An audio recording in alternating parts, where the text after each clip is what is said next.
ময়মনসিংহের ভালুকায় ধর্ম অবমাননার অভিযোগ এনে দীপু চন্দ্র দাস নামের এক যুবককে নৃশংসভাবে হত্যা করেছে উশৃঙ্খল একদল জনতা। তবে কখন, কোথায়, কিভাবে ধর্ম অবমাননা করেছে দীপু তার কোনো তথ্য প্রমাণ মেলেনি। সিসিটিভির ফুটেজে দেখা যায় ধর্ম অবমাননার গুজবে যখন উত্তেজিত জনতা পায়োনিয়ার নেটওয়ার্কসের সামনে অবস্থান নেয়, তখন তাদের হাতে দীপুকে তুলে দেয় ফ্যাক্টরি কর্তৃপক্ষ।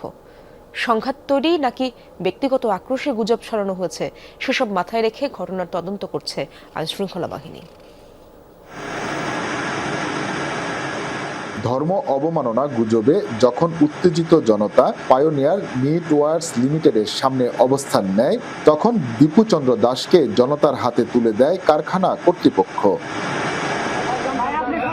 এর আগে দীপু চন্দ্র দাসকে অফিসে বসিয়ে দেনদরবার করা হয়। কে বা কারা তার বিরুদ্ধে অভিযোগ করেছে, কখন, কোথায়, কিভাবে দীপু ধর্ম অবমাননা করেছে, এসব প্রশ্নের উত্তর জানতে গেলে ভালুকায় ফ্যাক্টরিতে ঢুকতে দেয়া হয়নি যমুনা টিভিকে। গেটে এসেও কথা বলেননি কোনো কর্মকর্তা। ফ্যাক্টরির কর্মচারী ও আশপাশের দোকানিরা শুধু একে অপরের মুখে শুনেছেন ধর্ম অবমাননার কথা। মানুষে বলছে যারা অনেক লোকেই মারছে, অনেক মানুষে বলছে যে সে খারাপ মন্তব্য করছে, লেগে তারা মারছে। এগুলা জানি না, এগুলা বিষয় এখনো জানি না। ফেসবুকে পোস্ট দিচ্ছে না সাল্লাল্লাহু আলাইহি সাল্লামের কে অবদানা কি কথা বলছে, মানে ওরকম কিছু জানি না, কিন্তু অপমানই করছে। কারখানা থেকে বের করে মারতে মারতে দীপুকে নিয়ে নেওয়া হয় ঢাকা ময়মনসিংহ মহাসড়কে।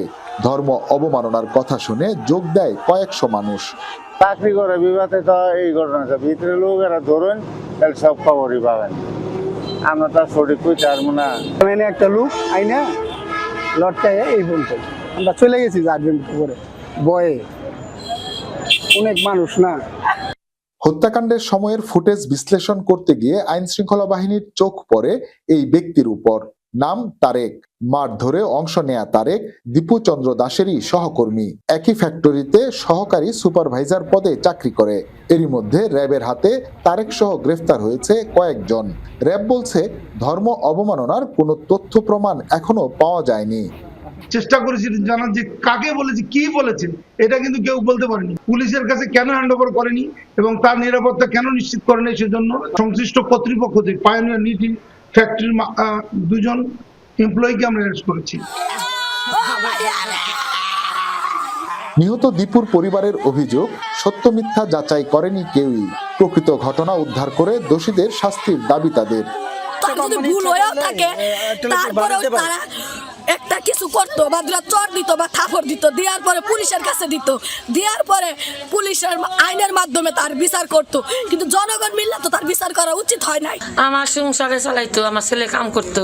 বাবা, আমার বাবারা কত সুন্দর।